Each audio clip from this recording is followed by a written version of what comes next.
Hey guys, hi ಎಲ್ಲರೂ, welcome back ಇನ್ನೊಂದು ವಿಡಿಯೋಗೆ. ಸೊ ಇವತ್ತಿನ ವಿಡಿಯೋದಲ್ಲಿ ನಾನು ವಿಡಿಯೋ ಮಾಡ್ತಿರುವಂಥ ಕಾರಣ ಏನಪ್ಪ ಅಂದರೆ ಹೌದು, ಬಿಗ್ ಬಾಸ್ ಟೀಮಿಂದ ಈಗಷ್ಟೇ ಒಂದು ಅಫಿಷಿಯಲ್ ಆಗಿ ಅಪ್ಡೇಟ್ ಸಿಕ್ಕಿರುವಂಥದ್ದು. ಈ ಒಂದು ಎಪಿಸೋಡಲ್ಲಿ ಯಾವ ಉಪಸ್ಪರ್ಧಿ ಬಿಗ್ ಬಾಸ್ ಮನೆಯಿಂದ ಹೊರಗೆ ಹೋಗ್ತಾರೆ ಅಂತ ಪಕ್ಕಾ ಮಾಹಿತಿನ ಈ ಒಂದು ವಿಡಿಯೋದಲ್ಲಿ ತಿಳಿಸ್ಕೊಂಡ್ಕೊಡ್ತೀನಿ ಅಂತ ಹೇಳ್ತಾ, ವಿಡಿಯೋ ಅಂದರೆ ಇನ್ಫಾರ್ಮೇಟಿವ್ ಆಯ್ತು ಮಾತ್ರ ಮಿಸ್ ಮಾಡ್ತಾ ಲೈಕ್ ಮಾಡಿ, ಶೇರ್ ಮಾಡಿ, ಕಮೆಂಟ್ ಮಾಡಿ, ಫೇಸ್ಬುಕ್ ಹತ್ರ ಮಿಸ್ ಮಾಡ್ತಾ ಫಾಲೋ ಮಾಡಿ ಅಂತ ಇತ್ತು ವಿಡಿಯೋನ ಶ್ರಮನ. ಹೌದು, ಸೊ ನೀವು ಈ ವೀಕ್ ಎಪಿಸೋಡ್ಸ್ಗಳನ್ನ ನೋಡಿದ್ರೆ ಗೊತ್ತಾಗಿರುತ್ತೆ. ಬಿಗ್ ಬಾಸ್ ಅವರು ಒಂದು ಎಚ್ಚರಿಕೆನ ಕೊಟ್ಟಿದ್ರು, ಈ ವಾರ ಡಬಲ್ ಎಲಿಮಿನೇಷನ್ ಆಗುತ್ತೆ ಅಂತ.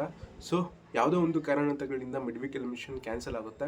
ಸೊ ನಿನ್ನೆ ಎಪಿಸೋಡ್ ನೀವು ನೋಡಿದ್ರೆ ಗೊತ್ತಾಗಿರುತ್ತೆ, ಕಿಚ್ಚ ಸುದೀಪ್ ಅವರು ನಿನ್ನೆ ಎಪಿಸೋಡಲ್ಲಿ ಬಿಗ್ ಬಾಸ್ ಮನೆಯಿಂದ ಒಬ್ಬ ಸ್ಪರ್ಧಿನ ಆಚೆ ಕರೆಸಿರುವಂಥದ್ದು. ಅಂದರೆ ಒಬ್ಬ ಸ್ಪರ್ಧಿ ಈಗಾಗಲೇ ಎಲಿಮಿನೇಷನ್ ಆಗಿರುವಂಥದ್ದು. 5 ಜನ ಕಂಟೆಸ್ಟೆಂಟ್ಗಳು ಏನು ನಾಮಿನೇಷನ್ ಲಿಸ್ಟಲ್ಲಿ ಇದ್ರು, ಅದರಲ್ಲಿ ಗೌತಮಿ ಅವರು ನಿನ್ನೆ ಎಪಿಸೋಡಲ್ಲಿ ಬಿಗ್ ಬಾಸ್ ಮನೆಯಿಂದ ಹೊರಗೆ ಬಂದಿರುವಂಥದ್ದು. ಇನ್ನು 4 ಸ್ಪರ್ಧಿಗಳು ನಾಮಿನೇಷನ್ ಲಿಸ್ಟಲ್ಲಿ ಇರುವಂಥದ್ದು.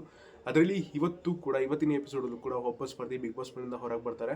ಅದು ಆ ಒಬ್ಬ ಕಂಟೆಸ್ಟೆಂಟ್ ಯಾರು ಅಂದರೆ ಅದು ಧನರಾಜ್ ಅವರು ಈಗಾಗಲೇ ಬಿಗ್ ಬಾಸ್ ಮನೆಯಿಂದ ಹೊರ ಬಂದಿರುವಂಥದ್ದು. ಅಂದರೆ ಈಗಾಗಲೇ ಅವರು ಎಲಿಮಿನೇಷನ್ ಆಗಿ ಬಿಗ್ ಬಾಸ್ ಮನೆಯಿಂದ ಹೊರ ಬಂದಿದ್ದಾರೆ. ಇನ್ನು ಮಿಕ್ಕಂಥ 6 ಸ್ಪರ್ಧಿಗಳು ಫಿನಾಲೆ ವೀಕಿಗೆ ಕಾಲಿಟ್ಟಿರುವಂಥದ್ದು. ಮೊದಲನೇದಾಗಿ ಅಲ್ಟಿಮೇಟ್ ಕ್ಯಾಪ್ಟನ್ ಆಗಿರುವಂಥ ಹನುಮಂತ್ ಅವರು ಈಗಾಗಲೇ 2 ವಾರಗಳಿಂದನೇ ಅವರು ಈ ಒಂದು ಫಿನಾಲೆ ವೀಕಿಗೆ ಸೆಲೆಕ್ಟ್ ಆಗಿದ್ರು. ಸೊ ಇದಾದ ನಂತರ ತ್ರಿವಿಕ್ರಮ್, ಮೋಕ್ಷಿತಾ, ರಜತ್, ಭವ್ಯ ಹಾಗೂ ಮಂಜು ಅವರು ಈಗ ಫಿನಾಲೆ ವೀಕಿಗೆ ಕಾಲಿಟ್ಟಿರುವಂಥದ್ದು. ಹೌದು, ಧನರಾಜ್ ಅವರು ಈಗಾಗಲೇ ಬಿಗ್ ಬಾಸ್ ಮನೆಯಿಂದ ಹೊರ ಬಂದಿರೋಂಥ ಮಾಹಿತಿ ಸಿಕ್ಕಿರುವಂಥದ್ದು. ವಿಡಿಯೋ ಏನಾದರೂ ಇನ್ಫಾರ್ಮೇಟಿವ್ ಇದ್ರೆ ಮಾತ್ರ ಮಿಸ್ ಮಾಡಿದೆ ಲೈಕ್ ಮಾಡಿ, ಶೇರ್ ಮಾಡಿ, ಕಮೆಂಟ್ ಮಾಡಿ. ಸಿಗೋಣ ಮುಂದಿನ ವಿಡಿಯೋದಲ್ಲಿ. ಬಾಯ್.